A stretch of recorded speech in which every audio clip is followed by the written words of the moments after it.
দল আমাকে অবমূল্যায়ন করেছে এটা তো আমি কখনোই বলবো না। দলের আমি শুধুমাত্র এটুকুই বলতে চাই যে আমি আমার এই দীর্ঘ জীবনে আমি ২ টা মানে পিরিয়ড দেখেছি। ২০০১ থেকে ২০০৫ যখন বিএনপি সরকারে ছিল এবং ২০০০ আ আ আ ২০০১ থেকে ২০০০ এবং 91 থেকে 96 অর্থাৎ ২ টা সরকার আমি মানে পেয়েছি মানে কি বলবো যখন আমরা ক্ষমতায় ছিলাম। তা আমি কিন্তু কোনোদিনই ক্ষমতার স্বাদ গ্রহণ করি নাই।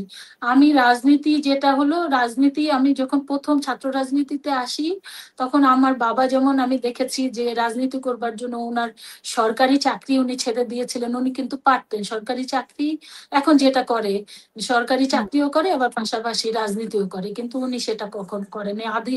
আদর্শের রাজনীতি করেছেন। উনি সরকারি চাকরি ছেড়ে দিয়েই উনি কিন্তু রাজনীতি করেছেন। তো এটা আমি আমার বাবা থেকে দেখেছি।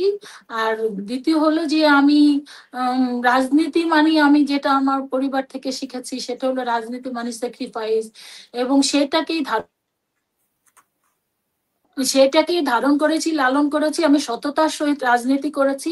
আমার প্রায় ৪০ বছর রাজনৈতিক জীবনে আমি ৪০ পয়সাও কিন্তু রাজনীতি করে কোনোদিন উপার্জন করার কখনো চেষ্টা করিনি।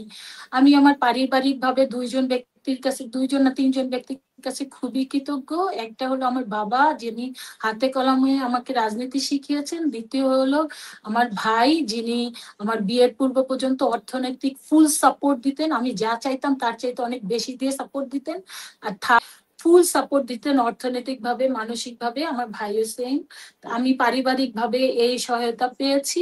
যেই কারণে ওই প্রতিকূল একটা অবস্থার মধ্যে থেকে আমি রাজনীতি করেছি। রাজনীতি আমি এটা ভোগের না, এটা ত্যাগের এবং সেই ত্যাগ স্বীকার করে আমি আসলে একটা জিনিসই মনে করি যে একটা বিখ্যাত উক্তি আছে জন্মগ্রহণ করা সৌভাগ্যের ব্যাপার, মৃত্যুবরণ করা স্বাভাবিক ব্যাপার, আর মৃত্যুর পরে বেঁচে থাকা এটা কর্মের ব্যাপার। তা আমি আসলে মৃত্যুর পরে বেঁচে থাকতে চাই কর্মের মাধ্যমে, সৎ কর্মের মাধ্যমে। আমি মূলত আহ আমার সারা জীবনে আমি অনেক এই ছোট্ট জীবনে অনেক কাজ করার সুযোগ পেয়েছি। ইডেন বিশ্ববিদ্যালয় কলেজে যখন ভিপি ছিলাম তখন আমি অসংখ্য মেয়েকে আমি ভর্তি করার বিনা টাকায় আমি ভর্তি করার সুযোগ করে দিয়েছি। অসংখ্য মেয়েকে আমি হোস্টেলে সিট দেওয়ার ব্যবস্থা করেছি, যেটার মাধ্যমে অসংখ্য মেয়ে আমি মনে করি তারা অনেক উপকৃত হয়েছে, অনেক বড় হয়েছে, পারিবারিক ভাবেও তারা অনেক সমৃদ্ধ হয়েছে। তার পরবর্তীতে আমি যখনই সুযোগ পেয়েছি আমি কিন্তু সেবা মানে মানুষের কল্যাণের জন্য কাজ করেছি। তখনই আমি উম মানে সুযোগ পেয়েছি, আমি মানুষের সেবায় কাজ করেছি। আমি মূলত রাজনীতিকে আমি একটা সেবা হিসেবেই দেখি এবং এই সেবা করে যাচ্ছি। এবং এর মধ্যে দিয়ে আমি আরেকটা বিষয় বলতে চাই, আমার এই দীর্ঘ রাজনৈতিক জীবনে কোনো কিছু তো নেই, বরঞ্চ আমি আমার নিজের পৈতৃক ভিটা, যেটা আমি প্রথমে ২০০১ যখন বিএনপি ক্ষমতায় ছিল তখন আমার পৈতৃক ভিটা আমি আম দান করেছি। সেটা হলো একটা শিশু সদন করবার জন্য, যেখানে ১০০ এতিমরা পড়াশোনা করে। আর এবারে মানে কিছুদিন হলো যখন এই মানে আমরা নতুন ভাবে মুক্ত হলাম এবং দীর্ঘদিনই আমার প্রত্যাশা ছিল যে আমার মা যেহেতু মানুষের সেবা করে, আমার ভাই যেহেতু ডাক্তার হিসেবে মানুষের সেবা করে, আমিও করি। তো এখন যেটা ছিল সেটা হল যে আমার আব্বা মার নামে একটা ক্লিনিক করেছি, যেখানে বিনা টাকায় একজন ডাক্তার রাখা হয়েছে, একটা নার্স রাখা হয়েছে। বিনা টাকায় সপ্তাহে ২ দিন আহ মানে সপ্তাহে ২ দিন মানুষকে বিনা টাকায় চিকিৎসা দেওয়া হয় এবং প্রাথমিক যে ওষুধ দরকার সেটাও দেওয়া হয়। সেই কাজগুলো করেছি। এছাড়া ইডেন কলেজের তো উন্নয়নমূলক যে কাজ ছিল প্রচুর কাজ করেছি।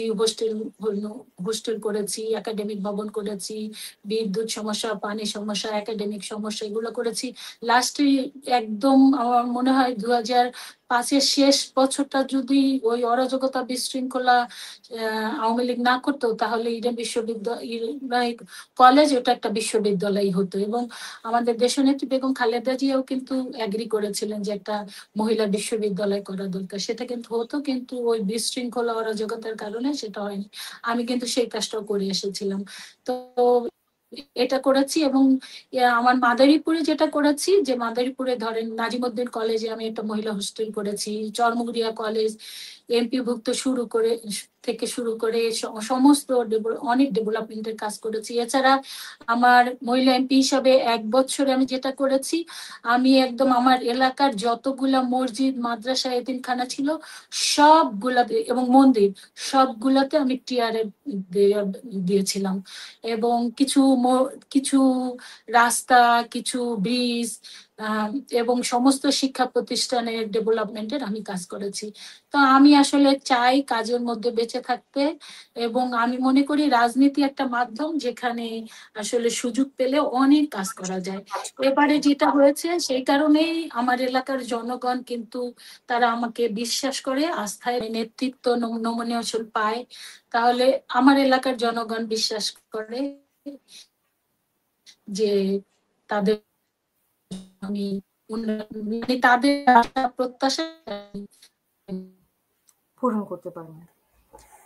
তো আশা রাখি যে আমার দল যদি আমাকে সেই সুযোগ দেন, তাহলে আমিও আশা করি যে আমিও ব্যাপক কাজ করতে পারবো আমার এলাকার জন্য।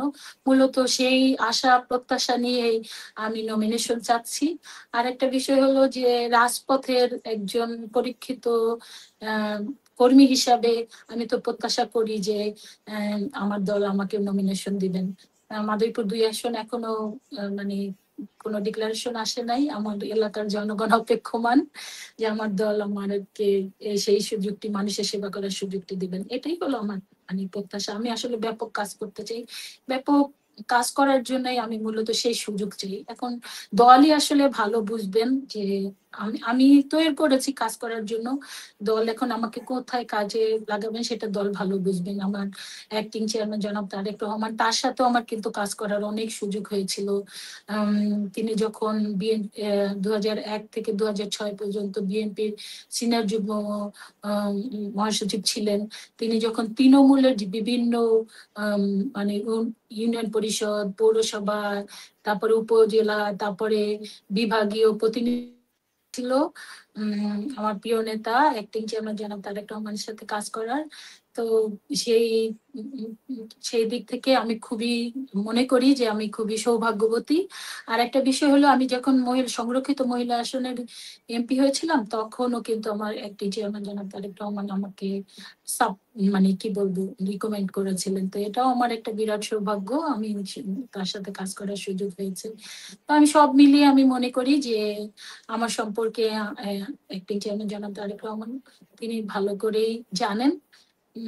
এখন আমি জানি যে আমাদের অ্যাক্টিং চেয়ারম্যান জনাব তারেক রহমান এতটাই অভিজ্ঞ, তিনি ইতিমধ্যে সেটার স্বাক্ষর রেখেছেন। এই জাতি আসলে মূলত আমাদের অ্যাক্টিং চেয়ারম্যান জনাব তারেক রহমানের উপরে ভীষণ আস্থাশীল। আর আমরা তো অনেক আগেই বলতে পারেন, আমি 91-এ যখন প্রথম নির্বাচনে বিএনপি করেছিল, তখন আমাদের অ্যাক্টিং চেয়ারম্যান জনাব তারেক রহমান তিনি আমার মনে আছে যে গুলশানে তিনি বসতেন। সেই সময় আমি ইডেন বিশ্ববিদ্যালয় কলেজ থেকে একটা অনেকগুলা মেয়েদের নিয়ে টিম করে আমি কাজ করতাম। তো সেই থেকেই আমি আমাদের অ্যাক্টিং চেয়ারম্যান জনাব তারেক রহমানের কাছে কাজ করার সুযোগ হয়েছে। সব মিলে আমি বিশ্বাস করি যে তিনি যা করবেন আমি আমি মনে করি যে তার দলের ভালোর জন্য সবকিছু করছেন, তার দলের সবকিছু চিন্তা ভাবনা করে করছেন। আমরা তার সমস্ত কাজের প্রতি আস্থাশীল, এবং এই বাংলাদেশকে, এই জাতিকে সত্যিকার অর্থেই একটা এখন যে দুঃসময় যাচ্ছে, এখন যে প্রতিকূল অবস্থা যাচ্ছে, সেখান থেকে বাংলাদেশকে একটি নতুন বাংলাদেশে রূপান্তর করার একমাত্র কাণ্ডারি হচ্ছেন আমাদের অ্যাক্টিং চেয়ারম্যান জনাব তারেক রহমান। তার প্রতি সম্পূর্ণ আস্থাশীল। তো এই প্রত্যাশা ব্যক্ত করছি, তিনি যা করবেন নিশ্চয়ই আমাদের মঙ্গলের জন্য করবেন। অসংখ্য ধন্যবাদ আমাদের সাথে যুক্ত হওয়ার জন্য। আমরা